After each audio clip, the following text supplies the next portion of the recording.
Hi guys, तो आज की वीडियो में हम एक्सेंचर के रिक्रूटमेंट प्रोसेस की बात करेंगे, एसोसिएट सॉफ्टवेयर इंजीनियर के रोल की बात करेंगे, क्योंकि यहाँ पर बहुत से टेक्निकल बैकग्राउंड से कैंडिडेट्स जो आते हैं वो एएससी के रोल के लिए अप्लाई करते हैं। और यहाँ पे क्या पैकेज रहता है तो आप सबको बता दूँ, 4.5 LPA का जो पैकेज रहता है उसके लिए कैसे अप्लाई करना है, इसके ऊपर आपको अगर एक वीडियो चाहिए तो वीडियो ऑलरेडी अपने चैनल पे है अवेलेबल, आप वहाँ पे जाके देख सकते हो। मैंने अप्लाई करके दिखाया, कंप्लीट प्रोसेस आपको बता के रखिए। आज की वीडियो में स्पेशली हम रिक्रूटमेंट प्रोसेस की बात करेंगे। तो ऑफ कैंपस एएससी रोल के लिए अगर आपको अप्लाई करना है एक्सेंचर के लिए तो क्या रिक्रूटमेंट प्रोसेस रहता है उसकी बात करते हैं। तो अभी एक्सेंचर ऑफलाइन एग्जामिनेशन कंडक्ट कर रहा है, पहले ऑनलाइन होती थी यही एग्जामिनेशन, लेकिन जो रिक्रूटमेंट प्रोसेस है वो बिल्कुल सेम है, बस एग्जाम ऑफलाइन हो चुकी है। तो पहला जो राउंड होता है वो रहता है आपका बेसिक एप्टीट्यूड का राउंड।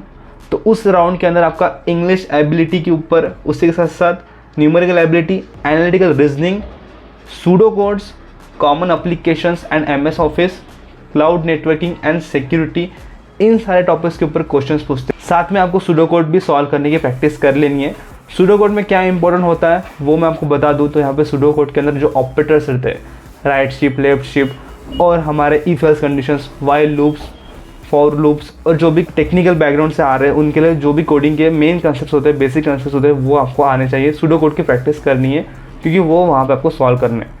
उसके साथ साथ यहाँ पर एप्टीट्यूड भी बहुत ज़रूरी है। एप्टीट्यूड की प्रैक्टिस करना है, डेली प्रैक्टिस करना है। अगर आप सेकेंड ईयर में हो, थर्ड ईयर में हो या फिर फाइनल ईयर में, आपको प्रैक्टिस करना है, उसको सॉल्व करना है, क्योंकि अब एग्जामिनेशन ऑफलाइन हो चुकी है। अब ये जो एग्जामिनेशन है इसके अंदर टोटल 90 मिनट्स आपको दिए जाते हैं, कोई नेगेटिव मार्किंग नहीं रहती है। मीडियम लेवल की एग्जामिनेशन रहती है, ज़्यादा हार्ड भी नहीं रहती है, ना ज़्यादा सिंपल रहती है, मीडियम लेवल की एग्जामिनेशन ही रहती है। और यहाँ पर आपको सेक्शन एंड सब सेक्शनल कट ऑफ्स भी रहते हैं। तो इस प्रकार से अगर आप ये पहला राउंड क्लियर कर लेते हो तो उसके बाद में 5-10 मिनट आपको वेट करना है, आप नेक्स्ट राउंड में चले जाओगे। और जो नेक्स्ट राउंड है वो कौन सा राउंड है, तो अभी दिल थाम के बैठिए, ये राउंड है कोडिंग का राउंड। अब इस कोडिंग के राउंड में आपको क्या करना पड़ेगा उसकी हम बात कर लेते। तो यहाँ पर कोडिंग राउंड में आपको 2 कोडिंग क्वेश्चन सॉल्व करने होते हैं। अब पहला कोडिंग क्वेश्चन और सेकेंड कोडिंग क्वेश्चन दोनों का लेवल सेम ही होता है, दोनों भी इतने हार्ड नहीं है, लेकिन आपको उसके लिए बेसिक कंसेप्ट आने चाहिए। अब उसके लिए आपको क्या करना है, कोडिंग क्वेश्चन को कैसे सॉल्व करते हैं उसकी प्रैक्टिस तो भी करनी है। और वो कैसे कर सकते हैं हम, तो उसके लिए आपको कोडिंग क्वेश्चन सॉल्व करने की प्रैक्टिस डेली करते रहना है। जैसे कि मेरे टाइम पे मैं अभी कोड शेप के क्वेश्चन सॉल्व करता था, वहाँ पे जो कोडिंग क्वेश्चन आते थे आप उसको कैसे अटेम्प्ट करते हो आपके लैंग्वेज के अंदर, जो भी लैंग्वेज आपको आती है, C आती है, C++ आती है, जावा आती है, आपको वो कोडिंग क्वेश्चन सॉल्व करना है। पाइथन आती है, पाइथन में करो, लेकिन उसको सॉल्व करने की प्रैक्टिस करो। अब ये कोडिंग क्वेश्चंस आपको 45 मिनट्स के अंदर सॉल्व करने होते हैं। आप पहला कोडिंग क्वेश्चन भी सॉल्व कर सकते हो पहले, या फिर दूसरा भी कर सकते हो, दोनों में से कोई भी एक कर सकते हो पहले। तो आप यहाँ पे क्या कर सकते हो, स्वाइप अप कर सकते हो, इधर उधर जा सकते हो और देख सकते हो कौन सा क्वेश्चन ईजी है, आप वो सॉल्व कर सकते हो। ये बेसिक अरेज के ऊपर, स्ट्रिंग्स के ऊपर क्वेश्चन आते हैं, कभी कभी तो बेसिक मैथ्स के ऊपर भी क्वेश्चन आते हैं। बस कोडिंग क्वेश्चन इतना बड़ा होता है कि उसको एक बार ध्यान से पढ़ो और उसका लॉजिक लगाओ, पेन पेपर लेके बैठो और सॉल्व करो। तो आपने यहाँ पे एक भी कोडिंग क्वेश्चन सॉल्व किया होगा तो भी आगे आपको जो थर्ड राउंड है वो है कम्युनिकेशन असेसमेंट, उसके लिए मेल आने वाला है। अभी कम्युनिकेशन असेसमेंट कैसा होता है, बहुत लोग इसको ईजी असेसमेंट समझ लेते हैं और उसी की वजह से वहाँ पर रिजेक्ट हो जाते हैं। टेक महिंद्रा में भी ऐसे ही हुआ था, बहुत से कैंडिडेट्स ने जो कम्युनिकेशन राउंड है उसको ईजिली ले लिया था और बहुत कैंडिडेट्स वहाँ पे रिजेक्ट हो गए थे, क्योंकि वो एलिमिनेशन राउंड होता है और वहाँ पे आपको परफॉर्म करना होता है। अगर आप नहीं करते हो तो आप एलिमिनेट हो जाओगे और जो पहले 2 राउंड आपने दिए हैं वो काम से चले जाएंगे। तो इसके लिए इसको सीरियस लेना है। कम्युनिकेशन असेसमेंट बहुत इंपॉर्टेंट है, वो आपका कम्युनिकेशन चेक करते हैं। कैसे करते हैं उसकी बात कर लेते हैं। तो देखो, कम्युनिकेशन असेसमेंट के अंदर उनका जो पोर्टल होता है, सबसे पहले तो आपका जो नेटवर्क है, आपका जो इंटरनेट है, उसकी स्पीड बहुत ज़रूरी है। आपका ऑडियो क्लियर है कि आपका इसमें हेडफोन सही से काम कर रहा है, कि आपका लैपटॉप को कोई प्रॉब्लम नहीं है, ये चेक करके ही आपको कम्युनिकेशन असेसमेंट देना है। कम्युनिकेशन असेसमेंट के अंदर क्या क्या आता है उसकी बात करते हैं। और एक बात, आपका जो बैकग्राउंड नॉइस है वो भी बैकग्राउंड नॉइस कम होना चाहिए। आप ऐसे शांत जगह पर जाके बैठो जहाँ पर नॉइस कम आता है। अब क्या क्या आ रहा है, तो सबसे पहले यहाँ पर आपको बता दूँ कि यहाँ पर रीडिंग सेंटेंस, ये वो चेक करेंगे। आप सेंटेंस को कैसे रीड करते हो, आपको 8 सेंटेंस यहाँ पे दिए जाएंगे, वो आपको रीड करके दिखाना है। अच्छे से रीड करो, 10 सेकंड आपको देते हैं, 10 सेकंड के अंदर क्या करना है, वो सेंटेंस को रीड करना है। जो भी एक सेंटेंस आपके सामने आ रहा होगा उसको रीड करना है। ऐसे यहाँ पर 8 सेंटेंस रहते हैं, तो ऐसे सेंटेंस आपको यहाँ पर रीड कर लेने होते हैं। टोटल अगर हम देखें इसकी बात करें तो कम्युनिकेशन असेसमेंट के अंदर आपको कितना टाइम मिलता है, तो टोटल यहाँ पे आपको 30 मिनट्स का ये आपका ड्यूरेशन रहता है कम्युनिकेशन टेस्ट का। उसके बाद में रीडिंग सेंटेंस के बाद में रिपीटिंग सेंटेंस, आपको अब सेंटेंस को सुनना है, जो वो सेंटेंस बोलेंगे उसको आपको ध्यान से सुनना है, दिखेंगे नहीं आपको स्क्रीन के ऊपर, आपको सेंटेंस सुनना है, फिर आपको रिपीट करना है। इसी को बोलते हैं रिपीटिंग सेंटेंस।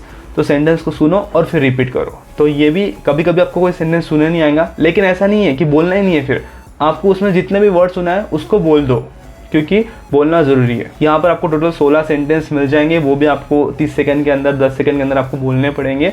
तो 30 सेकंड पकड़ के चलो। जंबल सेंटेंस इसके बाद का नेक्स्ट सेक्शन है। जंबल सेंटेंस में क्या रहेगा कि आपको रीअरेंजमेंट करना है सेंटेंस की। तो वहाँ पे आपको सेंटेंस दिए जाएंगे, उसको रीअरेंज करना है। ऐसे 10 सेंटेंसेस आपको देने हैं जिनको आपको क्या करना है, रीअरेंज करना है इन मीनिंगफुल मैनर। तो उसका कोई मीनिंग बनना चाहिए, ऐसे आपको उनको क्या करना है, जंबल सेंटेंस को रीअरेंज करना है। अब जो नेक्स्ट सेक्शन है उसके अंदर आपको क्वेश्चन एंड आंसर करने हैं। अब आपको सिर्फ क्वेश्चन सुनाई देंगे, आपको उसका क्या करना है, 2 आंसर देंगे, 2 आपको ऑप्शंस देंगे, उसमें से एक ऑप्शन आपको सिलेक्ट करके बताना है उनको। जैसे कि यहाँ पर आपको एक क्वेश्चन पूछेंगे जिसके 2 MCQ बेस्ड जैसा 2 ऑप्शंस रहेंगे, उसमें से एक ऑप्शन आपको उनको बताना है। तो ये सुनना है, दिखेंगे नहीं स्क्रीन के ऊपर, सुनना है और फिर आपको आंसर देना है। नेक्स्ट सेक्शन के अंदर आपको वो एक स्टोरी बताएंगे। अब वो स्टोरी आपको सुननी है ध्यान से, उसमें के जो कैरेक्टर्स है, उसमें कोई सिचुएशन है, उसको ध्यान रखना है, उसको नोट डाउन कर लेना साइड में, और फिर क्या करना है, उसको आपको बताना है उन्हें। फिर से आपको आपके ओरल वर्ड्स के अंदर आपको वो स्टोरी फिर से नैरेट करना है। तो क्या करना है, सुन लेना ध्यान से, और जो भी आपके ध्यान में रह गया है उसमें कैरेक्टर्स, कोई सिचुएशन, वो आपको वहाँ पे रिपीट करना है। आपको टाइम दिया जाएगा, उसके अंदर आपको वो स्टोरी को क्या करना है, नैरेट करना है। अब फाइनल सेक्शन की बात करते हैं और वो है स्पीकिंग का। तो यहाँ पर आपको फाइनल सेक्शन के अंदर वो कोई क्वेश्चंस पूछेंगे और उसके ऊपर आपको क्या करना है, आंसर देने हैं। तो आपको वो पहले कुछ क्वेश्चन पूछेंगे और उसके ऊपर आपको आपका ओपिनियन देना है उस क्वेश्चन के ऊपर। आपको बताना है कि भाई ये सिचुएशन, ये क्वेश्चन है तो इसके ऊपर ऐसा आंसर होगा। तो आपको क्वेश्चन पूछेंगे और उसके ऊपर आपको आंसर देना है। तो ये हो गया आपका कम्युनिकेशन असेसमेंट के इतने सारे सेक्शंस। अब ये आपने क्लियर कर लिया है, आपको मेल आ जाएगा आगे के राउंड के लिए। तो जल्दी मेल आता है। आगे का राउंड कौन सा है, तो इंटरव्यू आपका यहाँ पे होने वाला है। 4th राउंड है, इंटरव्यू होने वाला है। इसके अंदर मिक्स इंटरव्यू होता है, HR का या फिर टेक्निकल का, दोनों में मिक्स होते हैं। मैंने जब एक्सेंचर का इंटरव्यू दिया था तो वहाँ पर क्या हुआ था, तो उन्होंने मुझे HR के बिहेवियरल क्वेश्चन से ज़्यादा पूछे थे। तो HR में भी पूछ सकते हैं या तो फिर टेक्निकल क्वेश्चन से पूछ सकते हैं, डिपेंड्स ऑन द इंटरव्यूअर। तो उनके ऊपर डिपेंड करेंगे कि आपको वो कैसे। तो ये मिक्स इंटरव्यू होता है, इसको ऐसा मत समझो कि टेक्निकल नहीं है, फुल्ली HR है, ऐसा मत समझना। ये HR हो सकता है, लेकिन टेक्निकल का भी प्रिपरेशन करके जाना है। अगर आगे वाला बंदे ने टेक्निकल क्वेश्चंस पूछ ले तो आपको आने चाहिए। तो मैंने जब एक्सेंचर का इंटरव्यू दिया था तो वहाँ पे मुझे HR के क्वेश्चन उन्होंने पूछे थे। उसमें क्या पूछा था, तो बिहेवियरल क्वेश्चन पूछे थे। Tell me about your self से मैंने स्टार्ट किया था। उसके अंदर उनको मैंने मेरे स्किल सेट्स के बारे में बताया, मेरा बैकग्राउंड के बारे में बताया, मेरी स्ट्रेंथ्स क्या है, वीकनेसेस क्या है, हॉबीज़ क्या है। उसके ऊपर मैंने उनको कंप्लीट इन्फॉर्मेशन दी, मेरी अचीवमेंट्स क्या है। तो टेल मी अबाउट योरसेल्फ तो मैंने अच्छे से बता दिया। अब उसके बाद में उन्होंने क्या किया, बिहेवियरल क्वेश्चन पूछना स्टार्ट कर दिया कि आप कुछ इस सिचुएशन में फंसे हुए तो आप क्या करोगे। आप एक टीम के लीडर हो, आपके पास में एक डेडलाइन है, आप क्या करोगे, आपको प्रोजेक्ट डिलीवर करना है। तो ऐसे क्वेश्चन आपको पूछते हैं, तो आपको क्या करना है। अब आपने उस सिचुएशन को फेस नहीं किया होगा, पर कॉलेज में कभी ना कभी फेस किया होगा, फाइनल ईयर में प्रोजेक्ट आपने किया होगा, तो आपको क्या करना है, उसके ऊपर बोलना है, स्पीकअप, उसके ऊपर कुछ तो भी बोलना है आपको। क्योंकि अगर आप बोलोगे नहीं तो इंटरव्यू के ऊपर बैड इंप्रेशन पड़ेगा। तो बोलना है, आपको जितना नॉलेज है उसके ऊपर बोलना है। पहले प्रैक्टिस कर सकते हो, प्रैक्टिस कर लो। और मेनली ऐसा होता है कि एक्सेंचर के इंटरव्यू में फाइनल के प्रोजेक्ट के ऊपर भी बहुत पूछते हैं। तो मैंने भी जब दिया था तो मुझे भी उसके ऊपर पूछा, तो मैंने वो भी एक्सप्लेन किया एज अ टेक्निकल क्वेश्चन करके। वो फाइनल ईयर का प्रोजेक्ट पूछ लेते हैं और फिर उसको HR में लेके जाते हैं, फिर आपको वो बिहेवियरल क्वेश्चन पूछते हैं। तो ऐसे आपके पर्सनल इंटरव्यू में यही क्वेश्चंस होते हैं। आपको क्या करना है, इसके ऊपर प्रिपरेशन करना है। तो मेनली 20 मिनट का आपका इंटरव्यू चलेगा, डिपेंड्स ऑन द इंटरव्यूअर। और इसी के बाद में आपको आगे क्या आएगा, एक्सेंचर की तरफ से आगे आपको ऑफर आएगा और उसके बाद में आपकी ऑनबोर्डिंग की जाएंगी, आपने जिस लोकेशन के लिए अप्लाई किया है। तो ऐसे कुछ एक्सेंचर की यहाँ पर क्या रहती है, रिक्रूटमेंट प्रोसेस रहती है। अगर आपको ये रिक्रूटमेंट प्रोसेस का वीडियो अच्छा लगा, हेल्पफुल लगा, तो इसको लाइक कर देना, आपके दोस्तों को शेयर कर देना इस प्रकार के और वीडियोस के लिए चैनल को सब्सक्राइब नहीं किया, सब्सक्राइब कर देना। मैं मिलूंगा आपको एक नए वीडियो में, तब तक के लिए जय हिंद, वंदे मातरम।